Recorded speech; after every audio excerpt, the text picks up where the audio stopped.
And I was remembering this morning a time in my life when something really that was hurtful to me had taken place.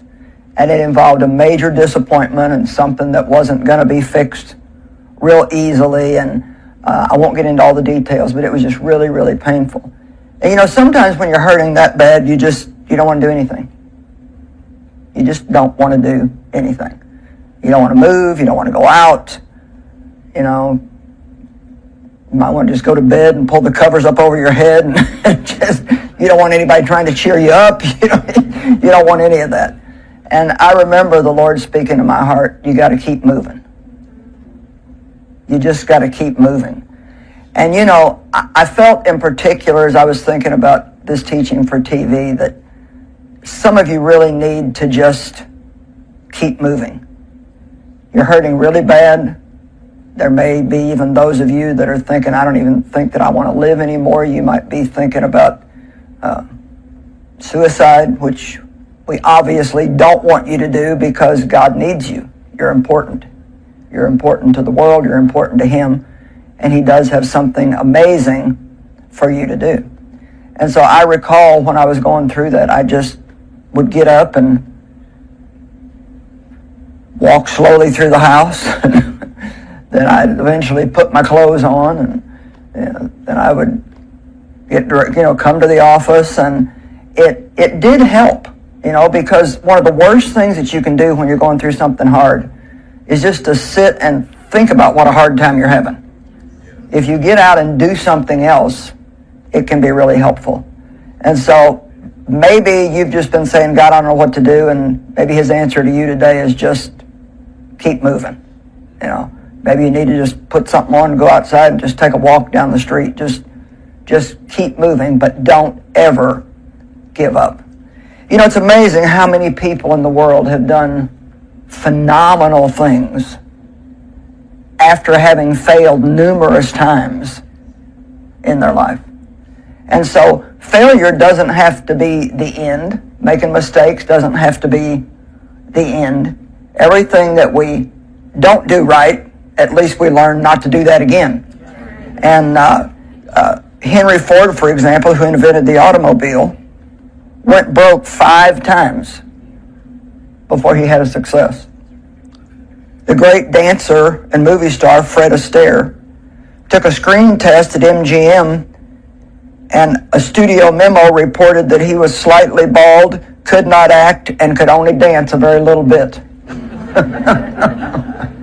I just think it's good for us to know that everybody who's had a success wasn't somebody who just immediately had a success. I could probably venture to say that everybody who's had a success has had something that they have to overcome. And so often we make the mistake of looking at somebody and thinking, well, they were just born that way, or, well, it'd be nice if you were born with a silver spoon in your mouth or whatever. But I think most people, if they're going to be successful, they have to press through some things. A newspaper fired Walt Disney because they said he lacked ideas. And he went bankrupt,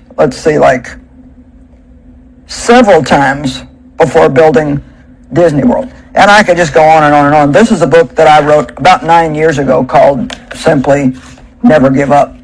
And one of the things that we tend to do, or one of the lies that the enemy tells us is, well, there's just no way.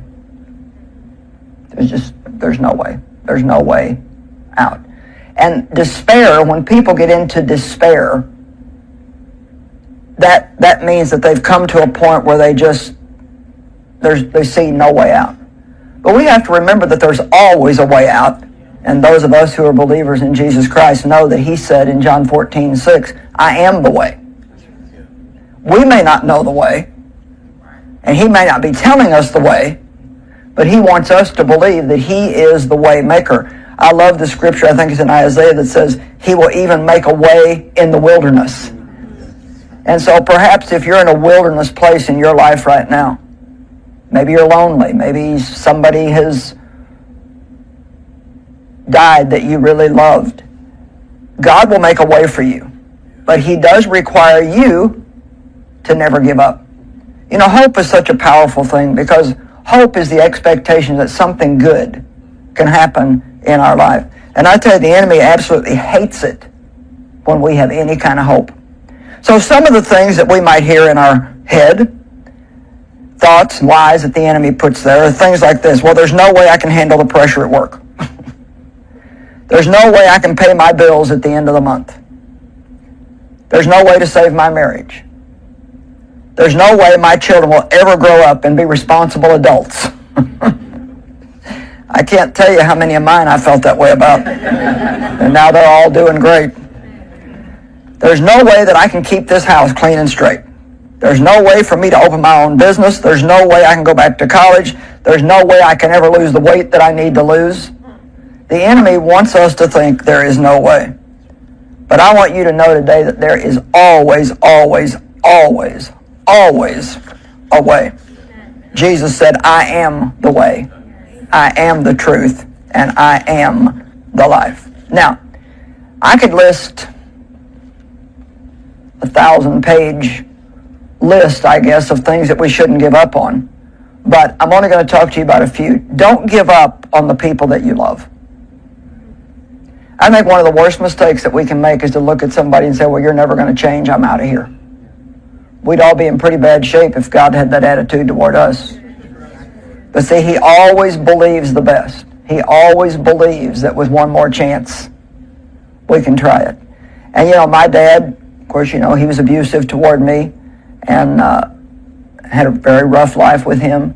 And yet, because the Spirit of God was in me, when I found relationship with God, I continued to pray for his salvation. Now, I didn't do that every day of my life. You know, there were times when I would get frustrated and maybe go several months and just think, you know, but I would always go back to praying for him. And he was 83 when he received Christ. And he only lived about 3 years after that. But nonetheless, don't give up on people. And you know, even if you can't stay with somebody anymore, maybe you have a friend that you just can't keep spending time with them. It's not safe for you, it's not healthy for you, but that still doesn't mean you have to give up. Because as long as we're praying, God still has an open door to work in somebody's life. And you know, we really, when people are going through difficult times, you don't want to give them the message, I don't believe you'll ever change. You know, I was such a terrible mess when I married Dave, and it's a good thing the man was praying for a wife, and he said to God, make it somebody that needs help. You got to be really careful, because I don't think he knew how much help I needed. But I don't think Dave ever really thought about just getting out of the marriage. He was committed to God, so therefore he was committed to me. And it took a long time. But if Dave would have given up on me, then we wouldn't be standing here today. Even our son David, who works here, I mean, I remember getting ready to pull into, when we had our other building, pull in there one day, and I was having so many issues with him. He was just strong-willed, and his temperament was a problem for me, and not only me, but other people. And I just thought, that's it. He's just not going to be able to work for us. And clearly, I remember the Lord speaking to my heart, don't give up on him. Don't give up on him. And today he has been responsible, with God's help, for all the mission works that we have all over the world today. You have no idea the people in your life that maybe you're tempted to give up on right now, what God could do through them if you'll be willing maybe to pay a price, which means sometimes, you know, Christians are not real cool with the word sacrifice anymore. I mean, that's just not a real popular message. I doubt very much that I could, you know, get on television and say, well, guess what? Today I'm going to teach on sacrifice and suffering. And probably a lot of people would just turn the TV off, because that's not really what they want to hear. But we do need to remember that we're called to love people, and love does sometimes and very often require a sacrifice. Another thing that I want to encourage you about as far as never giving up is don't ever give up on yourself. See, I think sometimes we have more problems with ourselves than we have with anybody else. And we don't want to talk to anybody about it. We all have this little pretend me, and then we have the real me. And, you know, sometimes you'll have a stronghold in your life that you've had for a long, long time. It could be temper. It could be, I don't know, maybe you're like I was for a long time and still can be occasionally, where it just seems like I can open my mouth and stick my foot in it, and I'm like, what did I say that for? Why did I do that? And our patience, I'm real patient in some areas, but I tell you what, if I've got an appointment somewhere and they're 15, 20 minutes late, my fruit gets tested. I like things to happen on time because I've got a plan. And so there's things, and those may be really simple things. Some of you may be dealing with addictions in your life. You may be dealing with just such a bad temper that it's ruining all your relationships. I don't know what it might be, but the thing is don't give up on yourself. Don't give up on yourself, because if you do, then what you're saying is God's not big enough to change me. And really the truth is if you spend time with the Lord and you study His Word, which maybe we say that so much people just get tired of hearing it, but there's a difference in reading the Bible and studying the Word. And if you study the Word, like if you have a bad temper and you'll study the Word in the area of anger, the Word has the power in it to change your life. You can't change yourself, but if you start asking God to help you, then He will change you. Doesn't happen overnight. It's little by little, from glory to glory. But my goodness, how God has changed me. And how many of you, God has just changed you and is changing you. And, a year from now, you'll even be different than what you are. And so, I love Isaiah 41, they that wait upon the Lord. But here's what it means to wait on God. Who expect, look for, and hope in Him. See, waiting on God is not just some passive, I'm going to go sit in a chair over here and just wait, do nothing the rest of my life and see what God does. No, you wait with expectancy, like, God, I'm expecting you to show up and do something amazing in my life. They shall change and renew their strength and power. They shall change. Come on. They shall change. There's nobody watching by TV today, nobody in the room that is beyond change. God can change every single one of us. I don't want you to give up. I don't want you just to throw in the towel and quit. If all you can do right now is just get out of that bed and walk across the room, do something. And if you'll do what you can do, God will do what you cannot do. They shall lift up their wings and mount up close to God as eagles mount up to the sun. They shall run and not be weary. They shall walk and they shall not faint. Now, fear is a real thief in our lives. And I think if we're going to talk about not giving up, then we have to talk about fear, at least for a little bit. Isaiah 41:10 says, "Fear not, there's nothing to fear." Well, isn't that interesting? Most of us could say, well, sit down here for a minute, Lord. I can tell you I got a long list of things that are scaring me. Fear not, there's nothing to fear, for I am with you. That's the only answer He gives, because I'm with you. And so if we really know who the Lord is, I'm not talking about just going to church, but if you really know who the Lord is, then we don't have to know what He's going to do. We don't have to know when He's going to do it. We don't have to know what the way is going to be. We just say, Lord, I know You're with me, and therefore I can do what I need to do. And we talk about fear all the time. Fear is not, we're not just talking about a feeling. I may feel fear on and off the rest of my life, but that doesn't mean I have to be afraid. Because when fear causes you to stop and to do nothing, it's the master spirit, I believe, that the enemy uses to try to keep us from fulfilling our destiny. And so he tells us there's no way. He says, you got to be afraid of this. If you failed before, then you got to be afraid that you're going to fail again. But God says, fear not, for I am with you. I love that. There's nothing to fear. Do not look around you in terror and be dismayed. It's one of our problems. We look around us too much instead of looking up. The more you stare at your problems, the more you go to lunch with your friends and talk about your problems, the more you rehearse your problems, the bigger they're going to get. I will strengthen, and I love this, I will strengthen and harden you to difficulties. Every time you go through something difficult, experience is so valuable. Every time you go through something difficult, it makes you a little bit stronger.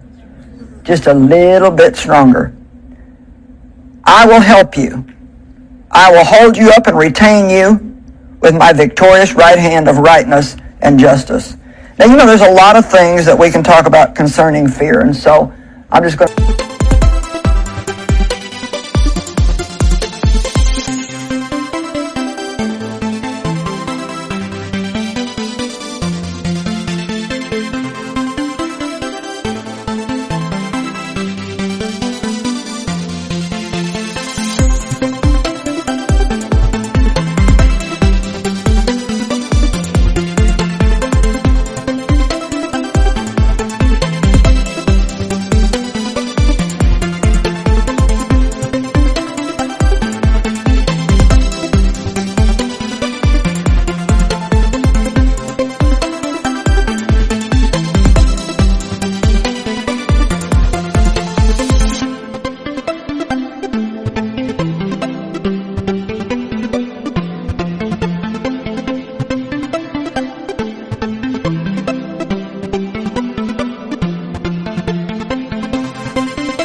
Let's see how far we get down this list.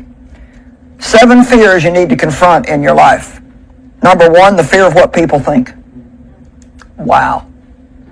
We just worry too much about they, whoever they are. I got to thinking about one day and I thought, who are they anyway? They seem to run all of our lives. They tell us what we can wear and how we can have our hair and, you know, what we need to look like and how we need to act. We don't even know who they are. We care way too much about what people think. And, you know, everybody wants to be liked. Everybody wants to be accepted. I'm not saying that we should just go around and have an attitude, well, I don't care what you think. This is what I'm going to do. But the truth is, I mean, it's been proven statistically that 10% of people won't like you no matter what you do. So to have this elusive dream that you want everybody in the world to like you and to love you and applaud you, I mean, it is just not going to happen. And I think the fear of man is probably one of the greatest fears that people face in their life. The fear of what they're going to say, the fear of what they're going to think, the fear of what they're going to do, the fear of what they're not going to do. Couple scriptures. I love what the Apostle Paul said in Galatians 1:10. Now, am I trying to win the favor of men or of God? Do I seek to please men? Now listen to this. If I was still seeking popularity with men, I would not right now be a bondservant of the Lord Jesus Christ. So the Apostle Paul himself said, if I was just trying to be popular with people, I mean, I can tell you for sure, if I would have been just trying to be popular with people, I would have never fulfilled my destiny. Never, ever, ever, because I got all kinds of pushback. And then also in John 12:42 and 43, it says, yet in spite of all this, many, even of the leading men, the authorities and the nobles, believed and trusted in him. But now listen, but because of the Pharisees, they would not confess it, for fear that if they would acknowledge him, they would be thrown out of the synagogue. I wonder how many people won't make a decision for Christ because they're afraid of what their friends are going to think. They're afraid of being put out of the group. Or maybe even how many people, you want a deeper relationship with God. You want something more than just showing up at a church building once a week and putting your 45 minutes in. You really want to go deeper with God, but you don't want to be accused of being a religious fanatic. You know, anytime that you decide to go forward, you can be assured that the enemy is going to send somebody that's going to say, I disapprove. I don't like what you're doing. And the message may even get stronger. And if you keep doing this, then I'm not going to be your friend anymore. I mean, I've told the story. You know, when I started teaching the Word, I was asked to leave my church. I mean, that didn't make any sense to me. I thought, well, what sense does that make? I'm just trying to do what I believe that God wants me to do. The fear of criticism along the same line.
lines. I think this is a big fear in people's lives, the fear of not pleasing God. And like in my life, that was huge for me because I could never please my father. No matter what I did, I could never please him, and I never knew when I was going to get in trouble for what. And he really definitely was not into people enjoying their life or having any fun.